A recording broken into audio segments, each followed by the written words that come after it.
Hi everyone, so today I'll be doing a review on this Kringle Candle 2-wick 22-ounce large tumbler candle in the scent Lemon Sugar Marshmallow. This is a part of the Easter collection, and I believe this scent, as of 2026, would have returned 3 years in a row, so a lot of people like it. The retail price of my large 2-wick 22-ounce vessel is $34. However, I purchased it when it went on sale either for 30% off or 50% off. So my pour date is February 13th, 2025. However, I want to make a note that for 2026, they will be in smaller vessels that you might have seen for Spellbound or the Spellbound collection.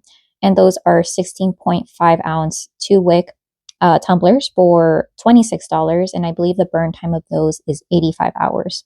So anyways, the fragrance notes to this read top pastry lemon, mid sweet lemon zest, base vanilla, and sugar. So to me, I do agree that the lemon note smells very similar to another Kringle candle called Cosmic Cupcakes. However, Cupcakes is a lot more complex, and I feel like I like that citrus note more in Lemon Sugar Marshmallow because Cosmic Cupcakes has an added lime note. And so that makes it more tangy, a little bit sharper. And obviously, Cosmic Cupcakes has a bunch of other notes like cocoa powder, caramel, buttercream, frosting, to name a few.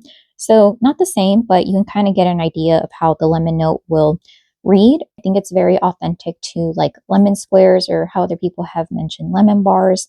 So it does smell fully gourmand and edible, and I really enjoy that. I think I skipped over the packaging, but this is one of my favorite vessels that Kringle Candle does. For 2026, they will have the same label, but obviously a lot shorter, and the glass will be speckled. So I think it'll look nice as well. Obviously, it won't be as big.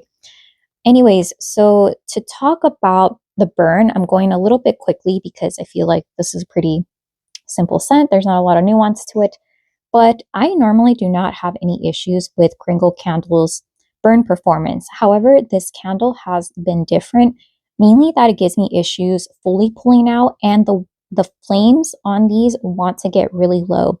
So initially, my strength and throw was maybe about a 7 out of 10. I would also give the strength and throw on cold a 7 out of 10. It's noticeable, but the more that I burn this, I always trim my wicks. I noticed that they started to get punier and punier right around right here. So it was almost immediately.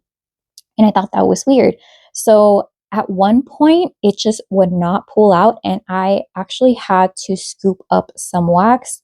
I saved it to use it in my wax warmer. But yeah, this is the first time that that's ever happened. I didn't try to put it in a hurricane. Maybe that would have helped, but it was just, I think, at the point of no return. So since then, after I corrected it and put it underneath my candle lamp, I have been barely trimming my wicks. And I feel like that is helping. But I noticed that because of that, I feel like it is changing the scent a little bit of the candle. Whereas before, it smelled very bright, zesty, like lemon curd, lemon squares, lemon bars, however you want to say it. And now it's almost taking on this faux cake or cooked smell to it that I feel like wasn't present before.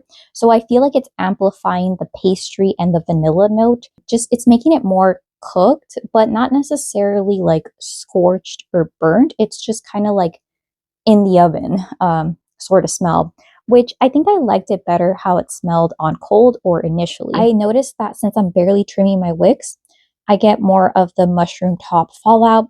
So when I even slightly knock off a little mushroom top, my flames get a bit puny. Here, let me show you. All right, so here's an overhead view of my candle. It might be hard to tell, but my flames are pretty low. I did knock off some mushroom tops, and I feel like that is affecting the strength and throw. So whereas when the flame is a lot larger, it's, I would say, a 7 out of 10, versus right now, I would say it's more of a 6 out of 10.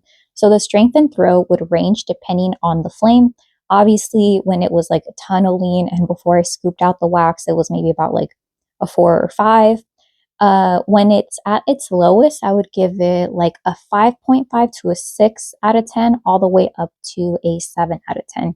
I don't feel like if I have this burning for, let's say, a longer period of time, maybe 3 or 4 hours, I don't think this is one of those candles where the scent really just amps up a bit more. I haven't been burning this in a hurricane consistently, but I don't notice a huge difference. But anyways, it kind of just plateaus at that 7 out of 10 number. Another thing is that I feel like the projection isn't that great.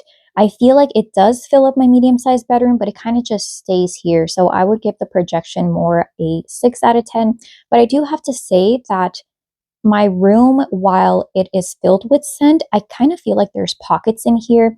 It's definitely more concentrated closer to the candle. Sometimes I feel like when the candle is barely starting to pull out within that hour to hour and a half, because this candle does take longer than my other Kringle candles to fully pull out. Not that it takes longer for the scent to throw. No, I can start smelling it within 30 minutes or so, but this candle takes about an hour and a half to fully pull out. And what I'm saying is that sometimes I feel like the scent kind of gets further and further away when an even wax pull is reached, but then I feel like that effect kind of plateaus at the edge of my bedroom door, and then it kind of concentrates closer to the candle. So as far as the burn performance, I'm just a little bit irked that I had to soak up some wax. Obviously, I didn't waste any because I put it in my wax melt cup. I could use it in my hot plate wax warmer. But yeah, these flames are just a little bit on the low side, and I haven't really been trimming them. Obviously, sometimes it does bother me, the mushroom top.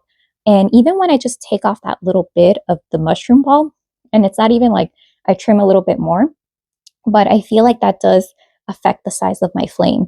So while I do enjoy the scent, I feel like I wish it was more intense, is what I'm trying to say.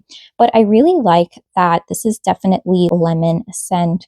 I do get a pastry note. It's very different from, let's say, the lemon or iced lemon pound cake from Bath and Body Works, because that one does lean very cake forward. You can almost taste the moist bread with the glaze. Also, I do have to note that this is a sweet fragrance, but it's not overly sweet, and it's not overly sharp as well, but the lemon note is apparent. Overall, I think this would be a great candle if you love citrus gourmands. I would just hope that the 2026 version has less performance issues than this 2025 pour.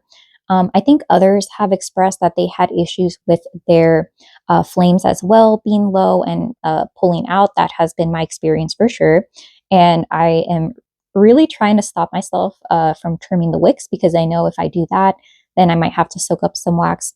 But as far as other candles that if you like them, you might like this one, or maybe to blend. Bath and Body Works' Ice Lemon Pound Cake. Again, you can add more lemon to the, I guess, to the ambiance or to the experience if you burn it alongside Sugar Lemon Zest from Bath and Body Works, Sugar Lemonade, Kringle's Grandma's Lemonade. Heck, you can even burn it with Cosmic Cupcakes from Kringle. And the scent that I feel like most resembles the Kringle Lemon Sugar Marshmallow to me is Milk and Fruit Loops from Caramel Sundaes. However, I do have to say that Caramel Sundaes Milk and Fruit Loops performs a lot better than this one. I wish that the Kringle one was an 8 or an 8.5 out of 10 at the least. But yeah, I think if you want a more intense fragrance, I would recommend the Milk and Fruit Loops candle. I would recommend the Bath and Body Works one, but that one normally gives me burn performance issues. And I feel like that one is a bit lighter than even this Kringle candle. However, I do have to say the Caramel Sundaes candle is lacking that pastry note that I feel sets it apart from the Kringle candle, is that the Kringle candle has that pastry note, Milk and Fruit Loops. It's more of a sharp scent, but it is stronger, is what I'm trying to say. Anyways, so would I recommend this? I would say yes, but only if it went on sale. However, this is a pretty popular scent, so I think it might sell out. Would I repurchase it? I would want to try it in the 2026 vessel, but as far as this size and format, I already have one backup, and I think that's enough for right now. Let me know if you have any questions or if you've had similar burn experiences with Kringle's Lemon Sugar Marshmallow. Thank you so much for watching, and I hope you have a great day. Okay, bye.